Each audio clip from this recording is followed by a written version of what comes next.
আমি ওইখানে খুব অসহায় হয়ে গেছি। ওনার সাথে না দেখা করে আমি না দেখা করে কিছু খাইও নি আর খাবো না। 10 লক্ষ টাকা দিয়ে একটা বিএনপির দলের নেত্রীর একটা অফিস আমি নিয়েছি। অনেক নির্যাতিত হয়েছি, অনেক মিথ্যা মামলা খেয়েছি এবং আমার একবার পা ভেঙেছে, আমার একবার হাত ভেঙে দিয়েছে আওয়ামী লীগের নেতৃবৃন্দ এবং ডিসি বিপ্লব, ডিসি হারুন। এতে ওনার সাথে আমার বান্ধবী সম্পর্ক ছিল, প্লাস উনি দেশনেত্রী খালেদা জিয়া ছিল যখন ক্ষমতায় ছিলেন, তখন উনি আমাকে 5 বার অনুদান দিয়েছিলেন। আমি অসহায়, আমার হাজব্যান্ড সৈনিক ছিলেন, উনি মারা গেছেন। আমার একটা শিশু বাচ্চা ছিল, উনি আমাকে অনেক সাহায্য সহযোগিতা করছে, হেল্প করছে এবং অনুদানের চেকও আমার হাতে দিয়েছিলেন। তারপর উনি যখন ক্ষমতাচ্যুত হইলেন তখন আমি যশোর থেকে শিশু বাচ্চা নিয়ে পালায় আমি ঢাকায় চলে আসি। কারণ আমি ওখানে যশোরেও আমি ছিলাম, কাউন্সিলর ছিলাম, বিএনপির কাউন্সিলর ছিলাম যশোর সদরে পৌরসভায়। থাকার পরে ওইখানে আমি তখন যদি ওখানে থাকি আমি মারা পড়ে যাই। ওখান থেকে আমি পালায় ঢাকাতে মোহাম্মদপুর চলে আসি। মোহাম্মদপুরে আজ বিগত ওনার মতো আমি অনেক নির্যাতিত হয়েছি, যার কারণে আমি এই যে ফ্যাসিস্ট সরকার আমলে আমি আজ 18 বছর অনেক নির্যাতিত হয়েছি, অনেক মিথ্যা মামলা খেয়েছি এবং আমার একবার পা ভেঙেছে, আমার একবার হাত ভেঙে দিয়েছে আওয়ামী লীগের নেতৃবৃন্দ এবং ডিসি বিপ্লব, ডিসি হারুন এবং মাফিয়া সরকার ফ্যাসিস্ট সরকার জননেত্রী ছিলেন না, এখন তো জননেত্রী না, উনি হচ্ছে খুনি নেত্রী শেখ হাসিনা। থাকার পর আজকে আমি আসছি এই উদ্দেশ্য করে। আমি ওনার জন্য 5 তারিখে আমি 3টে ছবি বাঁধাইছি, 3টাই ওনাকে আমি আমার প্রধানমন্ত্রী আমার বোনকে আমি এইটা হাদিয়া স্বরূপ এবং গিফট স্বরূপ উপহার দিতে চাই, যার জন্য আমি ভোর থেকে এইখানে দাঁড়াইছি ওই মোড়ে। ওইখান থেকে আসতে দিনে আমরা মনে করছি ওই রাস্তায় আসবে, আমি স্বাগতম জানাতে আসছি এবং আমি ওনার সুস্থতা কামনা করছি এবং আমি এটা না দেওয়া পর্যন্ত ওনাকে উপহারটা দেব। একটা বিন্দু কথা না বলতে পারি, উপহারটা দিয়ে একটু সালাম জানাই এবং ওনার সুস্থতা কামনা করি, যার কারণে আজকে অনেক দূর থেকে আসছি এটা দেওয়ার জন্য।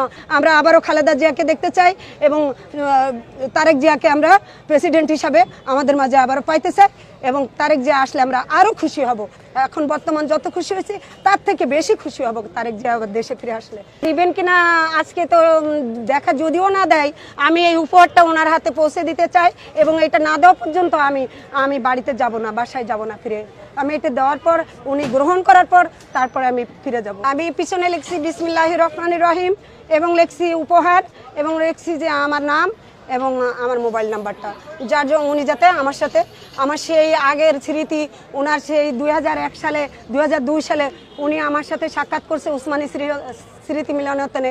এখন উনি আমাকে চিনবেও না হয়তো বা, তো নামকে আমার নাম এবং সেই নাম্বারই আছে, আমার সেই মোবাইল নাম্বারই আছে। এই মোবাইল নাম্বার ওনার কাছে ছিল তখন সর্বপ্রথম যখন মোবাইল উঠছে তখন থেকে এই নাম্বার ওনার সাথে আমার যোগাযোগ ছিল, ওনার সাথে আমার কথা হয়েছে। কিন্তু আজকে দুঃখের বিষয় আমি ওইখানে খুব অসহায় হয়ে গেছি। ওনার সাথে না দেখা করে আমি না দেখা করে কিছু খাইও নি আর খাবো না। সরকার গঠন করতে পারবে এবং বর্তমান আমি আগে কি ছিল, তারেক জিয়ার সাথে সরাসরি কথা হয়নি, এখন তো আমাদের সাথে কনফার্মের মাধ্যমে কথা হয় এবং বিভিন্ন ইয়েতে বর্তমান আমাদের নেত্রী আমাদের বেগম খালেদা জিয়া যা কিছু হয়েছে নিজের জীবনের উপর দিয়ে করছে, কিন্তু জনগণকে কিন্তু ফেলে নাই এবং জনগণ ফেলে কিন্তু পালায়ে যায় নাই এবং এখনো যাবে না এবং দেশের জন্য উনি প্রাণ দিয়েছে, জীবন দিয়েছে, জেল খাচ্ছে এবং উনি ভুল চিকিৎসা দিয়ে ওনাকে রোগাক্রান্ত বানায় ফেলেছে ফ্যাসিস্ট সরকার। তারপরে উনি কিন্তু আমাদের জনগণকে, দেশের জনগণকে উনি ছাড়ে নাই, ফেলে পালায়ে চলে যায় নাই, কিন্তু ফ্যাসিস্ট সরকার ফেলে পালায়ে চলে গেছে। উনি পালায় নাই, সেই হিসাবে আমি মনে করি যে যত দলই আসুক না কেন, আমি মনে করি যত দলই থাকে না কেন, বিএনপি এমন একটা নেত্রী আমাদের মাঝে আছেন এবং আমি ইতিপূর্বে এই রমজান মাসে আমি সৌদি মক্কা শরীফে আমি উমরা করতে গেছিলাম। যে গাড়িতে আমি মদিনায় যাই তখন দেখি যে যখন আরাফাতের ময়দানে গেছি, আপনারা আশ্চর্য হয়ে যাবেন, রাস্তায় সমস্ত গাছ বলে জিয়া গাছ, ওটা নিম গাছ কিন্তু ওটার বলে জিয়া গাছ। আমাদের শহীদ জিয়া উনি যখন আসছিলেন খাল কাটছেন, তখন আমি খনন করছি, তখন আমি এইটুকু ছোট ছিলাম, ক্লাস 2তে না 3তে পড়ি। তো উনিও যে শহীদ হয়েছেন এটা প্রমাণিত হয় এই কারণেই যে উনি মক্কা শরীফ এবং মদিনা থেকে মক্কা পর্যন্ত, মক্কা থেকে মদিনা পর্যন্ত যত গাছ আছে এই আরাফাতের ময়দানে কিন্তু হাসর নাসর হবে, ওখানে দেখলাম যে জিয়া গাছ নামে পরিচিত আমাদের জিয়া প্রধানমন্ত্রী ছিলেন যখন, তার আগে উনি সৈনিক ছিলেন, ওইখানে উনি এই গাছগুলো রোপণ করছেন, বিদায় জিয়া গাছ নামে পরিচিত। যার কারণে জামাত হোক আর যে হোক, খালেদা জিয়া তো জামাতের পক্ষেও এবং দেশের দলের পক্ষেও।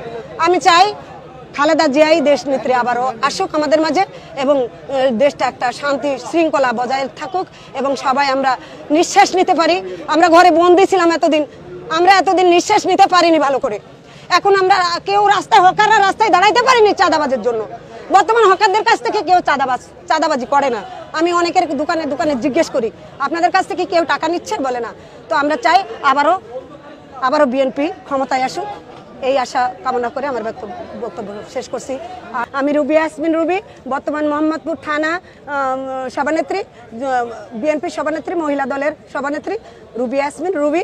এবং মোহাম্মদপুরে আমি 10 লক্ষ টাকা দিয়ে 5 তারিখে যখন ফ্যাসিস্ট সরকারে আমি গণভবনে ছিলাম, ফ্যাসিস্ট সরকার যখন প্লেনে উঠলো, আমি সঙ্গে সঙ্গে 10 লক্ষ টাকা দিয়ে একটা বিএনপির দলের নেত্রীর একটা অফিস আমি নিয়েছি, যে দলকে ভালোবাসি এবং আমি খালেদা জিয়াকে অন্তরস্থল থেকে ভালোবাসি। আমি ওনার সাথে একটু সাক্ষাৎ করার জন্য এসেছিলাম, কিন্তু দুর্ভাগ্যের বিষয় ওই রোডে আমরা পারিনি এখনো দেখা করতে, যার জন্য আমি এখানে এসে এখনো সকাল থেকে আমি এক গ্লাস পানিও খাইনি, ওনাকে দিব।